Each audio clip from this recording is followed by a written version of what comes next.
গিয়ারের সমস্যা। তো জিক্সার মোনোটন গাড়ির গিয়ারের সমস্যা হয় অতিরিক্ত টাইট, গিয়ারে ফেলতে গেলে খুবই টাইট, পায়ে অতিরিক্ত লাগে।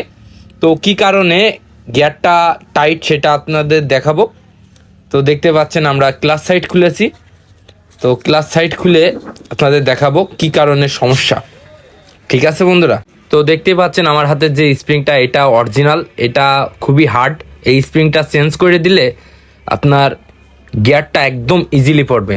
তো আমরা অরিজিনাল স্প্রিংটা চেঞ্জ করে দিয়ে একটা ডুপ্লিকেট স্প্রিং লাগিয়ে দিলাম। তো আশা করি একেবারে নিমিষে পড়বে এই গিয়ারটা। তো আপনাদের যদি ঠিক এই সমস্যা হয়ে থাকে তাহলে স্প্রিংটা চেঞ্জ করে দেবেন, দেখবেন গিয়ারটা একেবারে সফট পড়বে।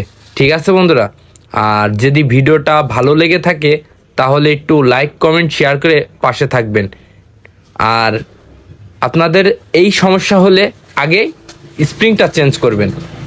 অনেক মিস্ত্রি আছে যে ক্লাচ চেম্বার ফুটো করে, অ্যাসেম্বল ফুটো করে, তো এটা ফুটো না করে স্প্রিংটা চেঞ্জ করে দিলেই এনাফ। স্প্রিংটার দাম অনেক কম, 100 টাকা কি 120 টাকা এমন নেয়। ঠিক আছে, অরিজিনাল শোরুম থেকেই পাবেন, এটা বাইরের থেকে সহজে পাবেন না। শোরুমে যে বললেই আপনার এই স্প্রিংটা পাবেন। ঠিক আছে, তো ভিডিওটা ভালো লাগলে একটু কমেন্ট করে বলবেন। ধন্যবাদ বন্ধুরা।